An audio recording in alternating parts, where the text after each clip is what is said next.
otyo ennaku z'omwezi 19 lunaku lwa kusatu. Mikwano gyange abaagalwa abalungi mbaaniriza nateera ku YouTube page yaffe eno. Amanya gange nze Kimbowa Richard, omusawo buli lunaku akeera okusomesa ebintu ebyenjawulo. Ankukkiririzaamu era nzikiriza nti olina obusobozi obukola okusalawo okutuufa eri obulamu bwo.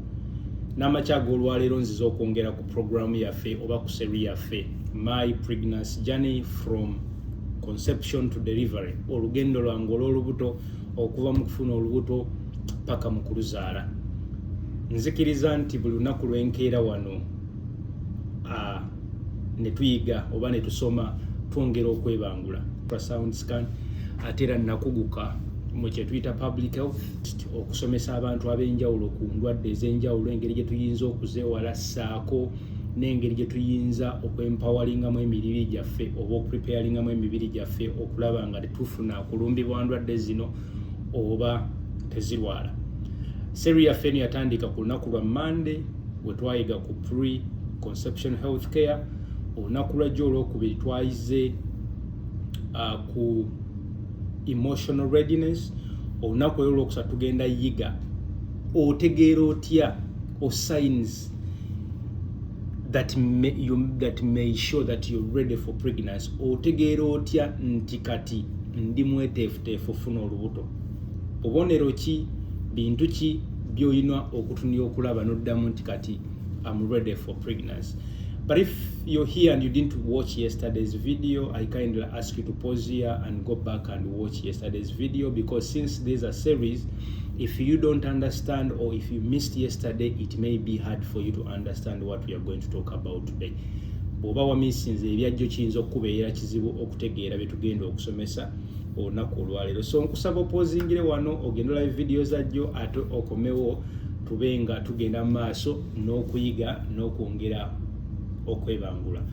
Nkukkiririzaamu naye olina okubaako n'ekyokola. Obulaga nti oyinza okuba toli mweteefuteefu funa lubuto. Ekisooka, fear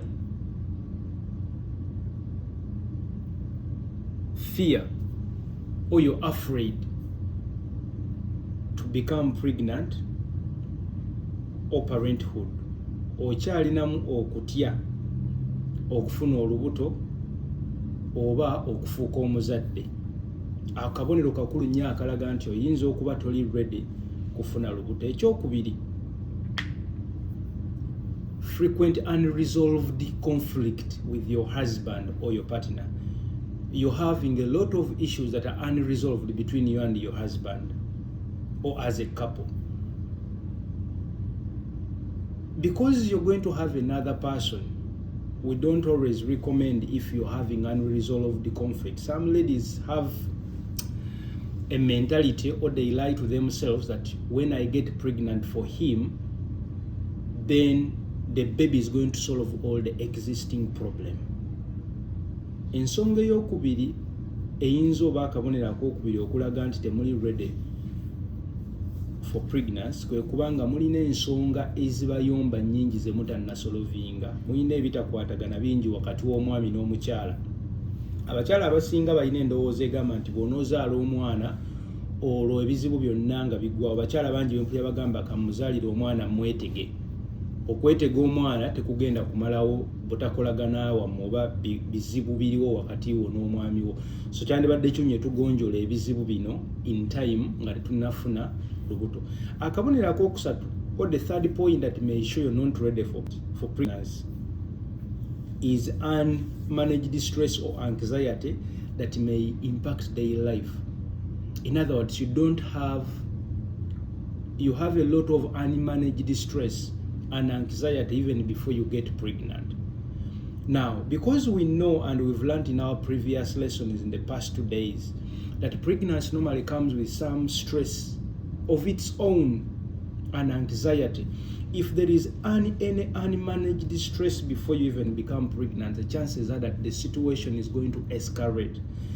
That sometimes may lead to things that we have postpartum or pregnancy-related stress and depression that affects so much the outcome or the growth of the fetus or the baby that is inside the mother's womb. So ensonga eyokusatu eyinza oba akabonero akokusatu akayinza okulaga nti temuli ready kufuna lubuto oba maama toli ready kufuna lubuto kwe kubanga waliwo ebizibu bingi oba stress oba ebitakwatagana bingi bye mutannasolvinga gwe n'omwami wo ate bijja buli lunaku, muyomba buli lunaku, mulwana buli lunaku. Kayinza okuba akabonero akalaga nti maybe mwembi oba kummwe kuliko atanneeteekerateekera lubuto, era nga nze omu nandigambye nti sandikwadvisinze kufuna lubuto mu kaseera ako. Lwaki? Nti olubuto nga lwo lugenda kujja ne stress yalwo, lugenda kujja na anxiety yalwo ne depression. Kati wabanga waliwo ebizibu olwedde bingi bye mutannasolvinga ng'abafumbo ate ne mugattamu olubuto, mugenda kwesanga mu kaseera akazibu ekiyinza okuvaamu okulwanagana nga maama ali lubuto, ekiyinza okujjamu olubuto, oba okufuna ebizibu nga ze tuyita zi postpartum depression oba depression eyinza okujja mu lubuto. Bino byonna biyinza okutuleetera ebizibu ng'eclampsia oba blood pressure okulinnya oba ebintu ebyenjawulo ebiyinza okuba ebyobulabe eri omaama n'omwana ali okula mu lubuto lwe. So nandibadde mbasaba nti bwe tuba nga tulina ebizibu etunatala resolvinga nga tetunnafuna lubuto, maama teweetantala funa lubuto. Abakyala bamutulowooza nti wofuna olubuto ogenda siba omusajja olubuto alwo, omusajja bw'aba takwagala atandika okwagala, bw'aba badde akooya atandika okwagala. No, lundi egisinga osobola ofuna olubuto ate embeera n'esajjuka busajjusi. The fourth sign that you're not pregnant you're not ready for pregnancy is the history of maternal issues that are not actively changing. Sometimes they are maternal diseases, sometimes they are maternal issues. For example, persistent miscarriages, persistent abortions, whose cause you've not found out. Many times I work on ladies here that come and tell you, no doctor, I've had this number of miscarriages. Then you ask them, have you tried to seek maybe help or medication from a gynecologist? And they say, no, I've lost about 30 miscarriages in a period of like 10 years, but I don't know the cause. But then they're also trying to get pregnant again. I think that becomes a little challenging. And so in that condition, I always advise them, why don't you seek help from a gynecologist before actually you become pregnant again? Because chances are that you're going to lose that baby again. Now, all that emotional damage sometimes affects you and sometimes may cause a lot of issues. So ensonga eyokuna eyinza okulaga nti toli ready kufuna lubuto singa oba n'ebizibu nga maama ebiri persistent. For example, ovuddemu embuto nnyingi mu kaseera akatono naye nga tonnategeera nsonga lwaki zivaamu. Bakyala bangi benkozeeko ng'avuddeko embwa, omukyala nagaana akavamu embuto 30 mu bbanga lya myaka 5. Naye mubuuza nti munnaaye kakati nga tunafuna lubuto luno lw'oyagala ofuna, wati wafunye ku musawo n'akubula ensonga lwaki olubuto luvuddemu nga tasobola kufuna oba ensonga eyo takola ki tagirina. So neweesanga nga omukyalo oyo already avuddemu embuto nnyingi oba alina okunyigirizibwa kwayitamu naye nga tannafuna solution ya bintu ebyo ate ali kufuna lubuto lulala. So ekiro kiba nga number one kiteeka maama mu matiga, but also obulumi obujja n'okuvaamu embuto obwo oluusi buyinza omuviirako obutafuna lubuto lulala. Kakati nga tanna riskinga funa lubuto lulala luyinza okuvaamu kubanga ensonga ezijjamu embuto ezo nnyingi. Oluusi waliwo kye tuyita rhesus factor nti omwami n'omukyala muyina ebitakwatagana mu musaayi gwammwe. Oluusi abakyala bamutuba n'ebirwadde ng'ebya kandida nga bijjamu embuto bino. Kati bwe tutafuna kubudaabudwa oba kujjanjaba na kutegeera nsonga lwaki embuto ezo zivaamu, chances are nti embuto endala nnyingi zigenda kuvaamu ekiyinza okuteekako rekodi embi oba n'okutiisa obutaddamu funira ddala lubuto. Kati emirundi egisinga omukyala waba alina obuzibu obw'embuto ezivuddemu consistently, tuba tumusaba nti at least afune okujjanjaba oba amanye ensonga lwaki zibadde zivaamu nga tannafuna lulala. Ensonga endala, or the next reason that may show you're not ready for pregnancy is lack of support structure from people around you.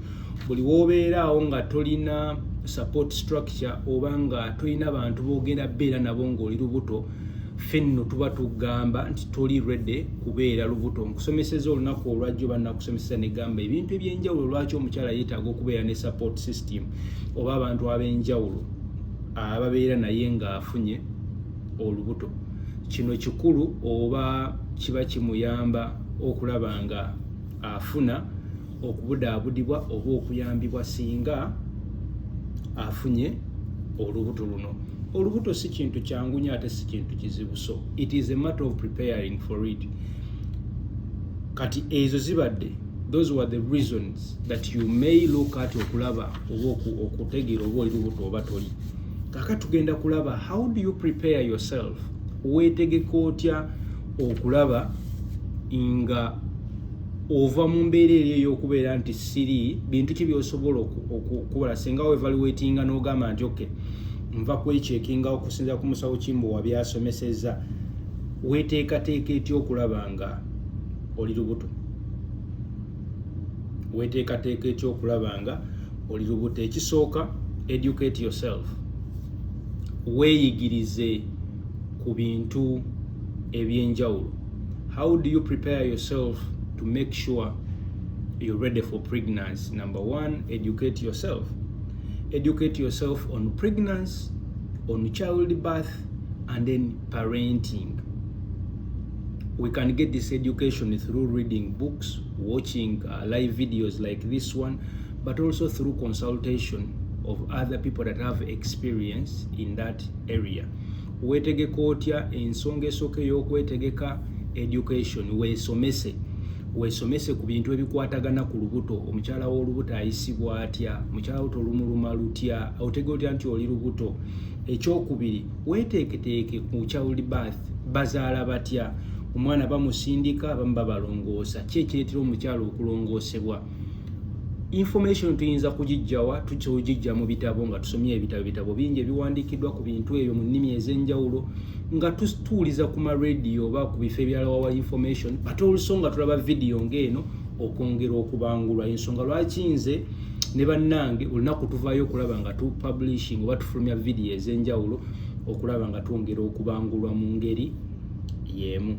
Engeri ey'enjawulo gye tuyinza oba the second way to make ourselves ready for pregnancy or prepare ourselves for pregnancy is practice self-care. Remember, my name is Richard Kimbowa, Mr. Selfcare. Practice self-care. Yiga okweyagala n'okwefaako. Weeteekemu practice health habits like regular exercise, good nutrition, sufficient sleep.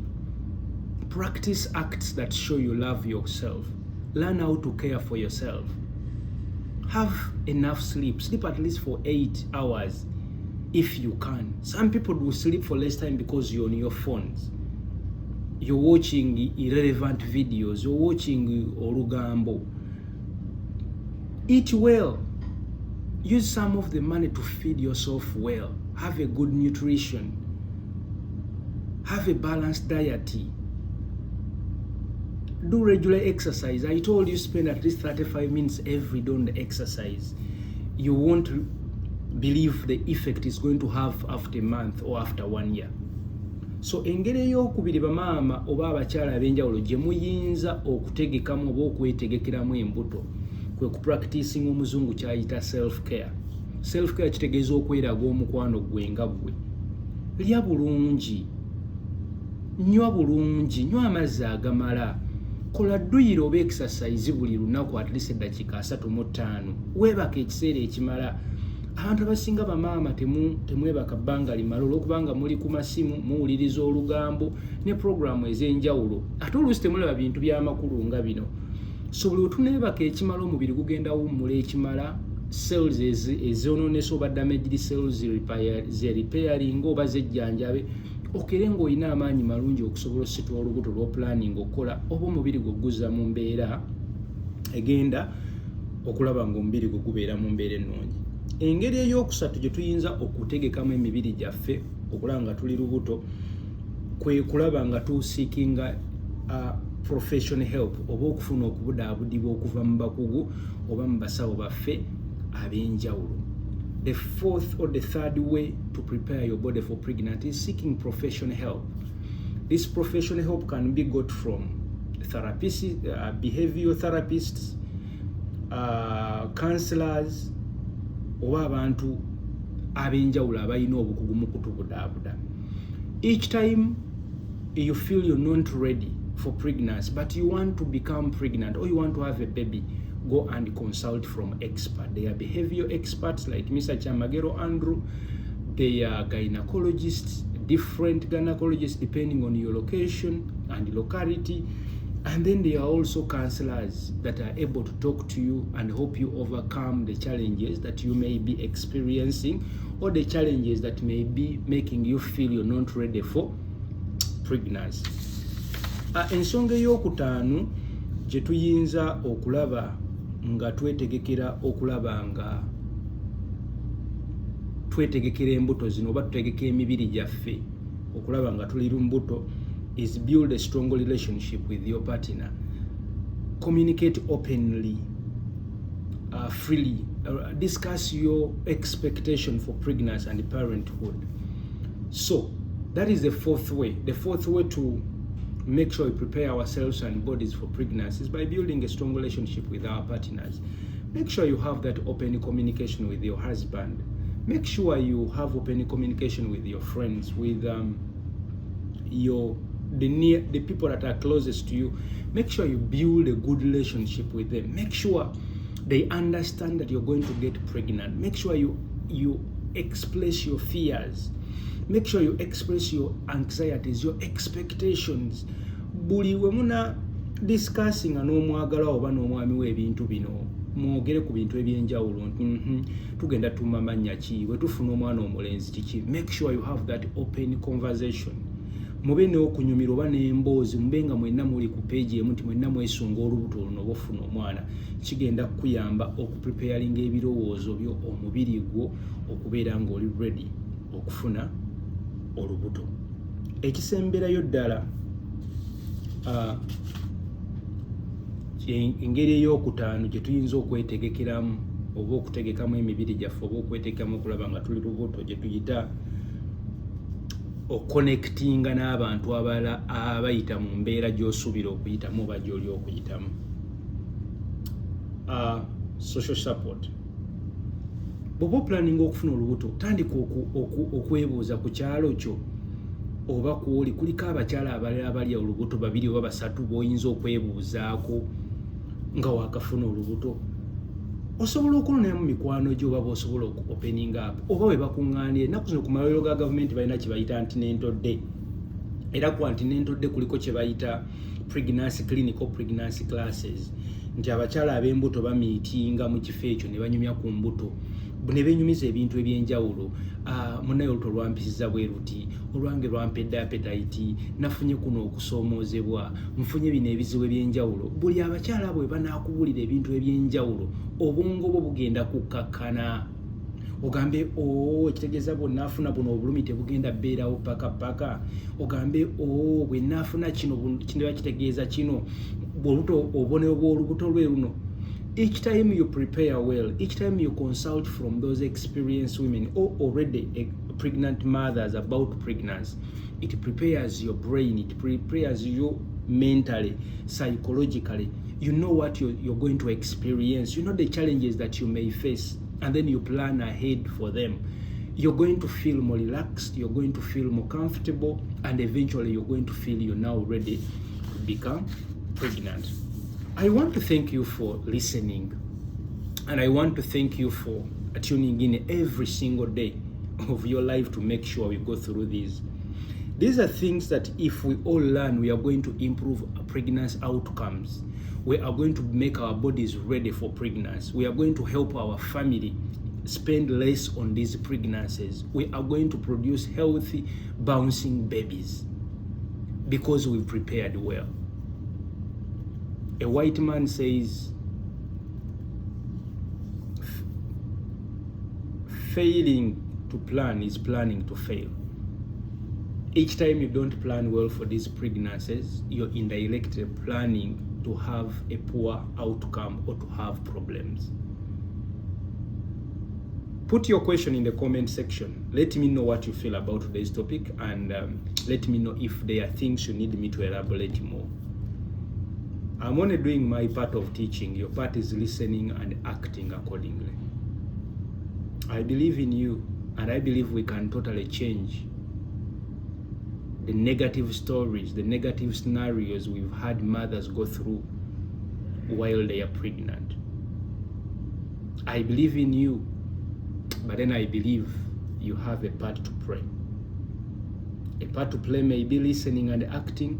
It may be moving this video to that pregnant woman or that expecting couple that are having issues, or that may benefit from, even if it is one word in this entire video.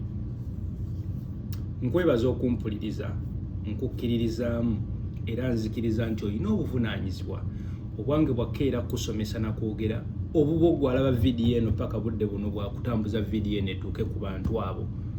Kijja kuluma nnyo singa vidiyo eno ekoma ku gwe nkya n'owulira nti mukwano gwo ow'oluganda lw'olutalo lwavuddemu naye ng'ebiyinza okuba nga byandibadde bimuyamba biri mu vidiyo eno.